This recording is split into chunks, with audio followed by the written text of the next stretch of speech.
Welcome to my top 10 most anticipated and noteworthy comics for June 5th, 2024. I'm Mike Spiderslayer. Welcome back to Comic Book Corner 2.0. It's never too early to start that pull list for next week, and hopefully this list does help you make decisions on what comic books to buy. Before we dive into it, guys, I just gotta give a quick shout out to Whatnot.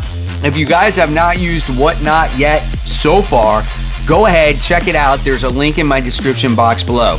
It's absolutely for free. When you use that link and you win your first auction on Whatnot, you will get a $15 credit. So if there's a particular comic book that you're looking for, get $15 off. You got nothing to lose. So check out Whatnot today. All right, guys, so here we go. Kicking this week's video off with the book that's on the hot seat, and that goes to Bloodhunt Wolverine, and this is issue 1. Logan fights back the darkness. Wolverine's the best there is at what he does, and today fighting vampires is going to go on top of that list.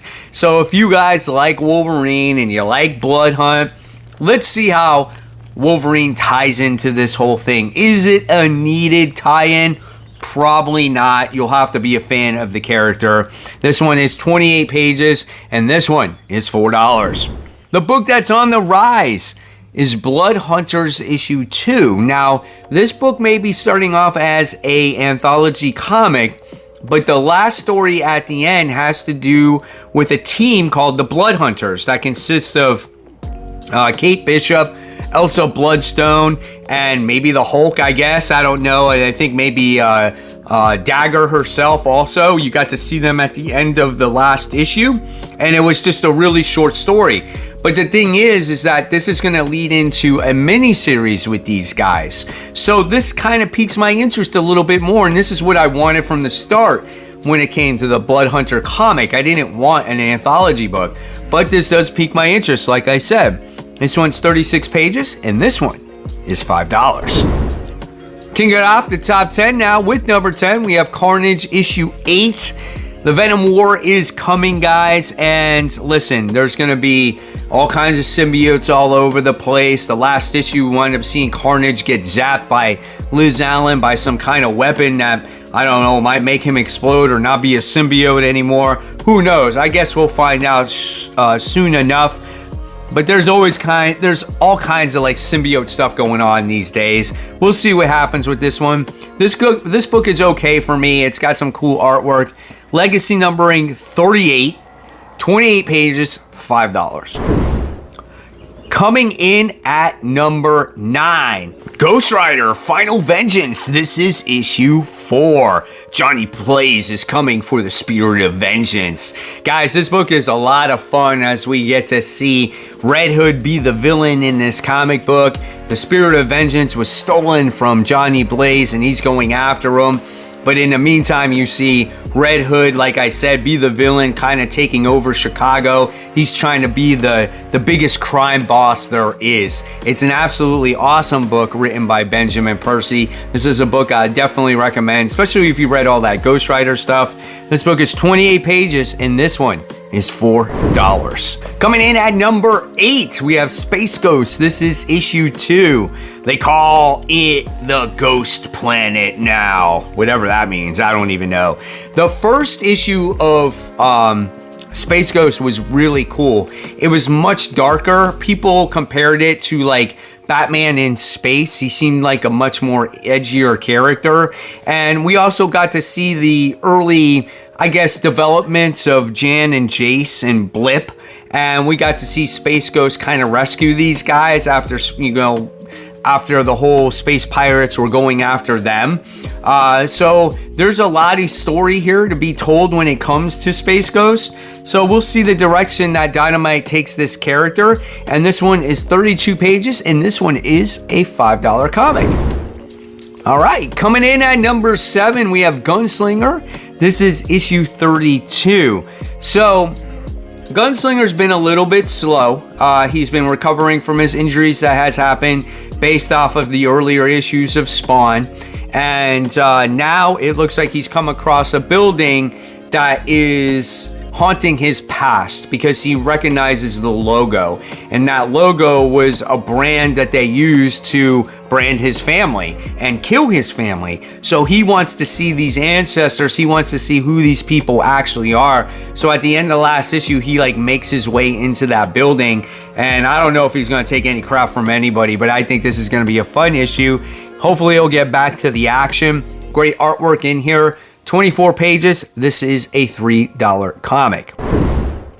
Coming in at number 6, we have Batman issue 148. It's Batman versus Batman in a Dark Prisons finale. So this story arc with Failsafe, or I should say the Zur-in-Law, whatever his freaking name is, being in control. Could this wrap up everything? I don't know. We'll see. The book has been getting better. I think it started off a little bit rough, and seeing Zur kind of be in control of Gotham his way is kind of cool. And of course, Amanda Waller is behind everything as well. So this is all eventually going to lead into absolute power, I'm sure. We'll see what happens. Legacy numbering 913, 40 pages, $5. Coming in at number 5, we have The Amazing Spider-Man. This is issue 51. So, listen, now we get the Green Goblin returns, and we're going to get the Sinister Six back as well. So, there's a lot of stuff that's going on in The Amazing Spider-Man right now. And the last issue was a little bit better as we got good artwork. I think Ed McGuinness did the art in that book. And on top of it, we wind up getting to see, not that this is such a great thing with Peter becoming a Green Goblin, but it was cool to see the Green Goblin return and Norman have all his nastiness back and trying to outsmart Peter. That was kind of cool also. So it's better than what we've been getting. Still not perfect, but it's in the step in the right direction. Legacy numbering 945, 28 pages. This one is $5. Coming in at number 4, we have Get Fury. This is issue 2. This book was rough, man. We got to see some dark, gruesome, bloody stuff. Just totally reminds you of war. We wound up getting to see Fury being captured by the Viet Cong, and it's Frank Castle's job to wind up rescuing him. I think that's going to be a fun comic book. I definitely suggest you guys pick this up if you like The Punisher and old school Nick Fury. This one is 28 pages for the price of $4. Top 3, The Ultimates, issue 1. So if you guys have been following the Ultimate Universe, I think you're going to want to pick this up. In fact, the Ultimates was like the first book out where we got to see Iron Lad and Captain America and Doctor Doom and all those different characters. And then we haven't seen them in a while, and now they're making their way back. And their job is to try to make everything right, try to fix what the maker is trying to accomplish by creating this world with no superheroes. And I want to see this journey. And we also got to see this preview, I think, in Free Comic Book Day with the Ultimates, as they're trying to recruit Johnny Storm, as he was extinguished for a while. So that could be a lot of fun here. I think the Ultimate Universe has been great. It's a great idea. And I can't wait for this. This is 40 pages, and this one is $6. Coming in at number 2, we have The Uncanny X-Men. This is issue 700. The only reason why this is on my most anticipated at number 2, guys, is because it's ending. This is it. We're finally freaking done with Krakoa stuff. I want to see how the whole thing ends. And then obviously I think they're taking a month off, and then we're going to release all the new X titles. So this is a big boy book. This is an 84-page comic book for the price of $10. You are going to get a wraparound cover with this one. So let's see how the whole damn thing falls, right? Okay, guys. So after number 1, we are not done, as we do have those noteworthy comics to talk about, because I might show you something on these top 10 that you might not want, and it's my job to share with you some of the other books that are getting ready to come out. But my number 1 most anticipated comic goes to Kelly Thompson's Scarlet, issue 1. So I wanted to see this story of Shayna Scarlett O'Hara and like some of the missions that she's done in her past. Maybe we'll get a little bit more of her origin story, right? I think that could be cool. And she's one of the first like female characters that I really liked when I was younger, when G.I. Joe was around. And this Energon universe has been great. They really haven't missed a beat at all here. So I can't wait for this one. This book is $5. Okay, so here we go. The Noteworthy Comics. Kicking it off with Marvel like we always do. We have Venom issue 34. As this continues, or I'm sorry, as this ties in with Blood Hunt, I'm not super excited about this one. The last one wasn't that great for me. There are certain things that should tie to Blood Hunt, and then there's other things that really shouldn't. Then we have Star Wars. This is issue 47.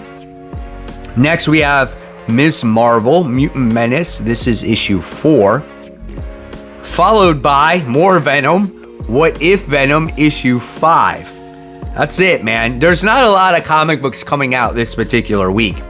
Then we move on to DC Comics. We have Poison Ivy. This is issue 23. Followed by Birds of Prey. This is issue 10. Then we have Shazam. This is issue 12. Then we have Boy Wonder, issue 2. Next, we have Kneel Before Zod. This is issue 6. Then for the all ages out there, we have the Batman and Scooby-Doo Mysteries. This is issue 6. All right, the indie books out there. We have The Walking Dead Deluxe. This is issue 90. We're getting close to 100, man, where Negan is going to be reintroduced. Then we have I Hate Fairyland. This is issue 15. Followed by Teenage Mutant Ninja Turtles Alpha. This is issue 1. Then we have The Last Mermaid. This is issue 4. Followed by a few new number 1s here. So we have Falling in Love on the Path to Hell, issue 1. Then we have another volume of Vampirella. This is Dark Reflections. This is issue 1. Then we have Precious Metal, issue 1. And next we have Profane, issue 1. That one's done by Boom Studios. And then we have The Cult of the Lamb, issue 1, which I think is a Mad Cave book. And there you guys have it. There are all the most anticipated and noteworthy comics getting ready to come out for June 5th, 2024. I want to know in the comments below what you're most excited about reading that particular comic book week or picking up. And of course, guys, if you want to see more content right here for you to check out. In fact, I have my latest episode of Worthy Ones where I talk about the newest issue ones of the week. And remember, guys, support the local comic shops. Keep buying, keep collecting, but always read your comics so we can have some great comic conversation. Thanks for watching, guys. I'll see you real soon. Bye.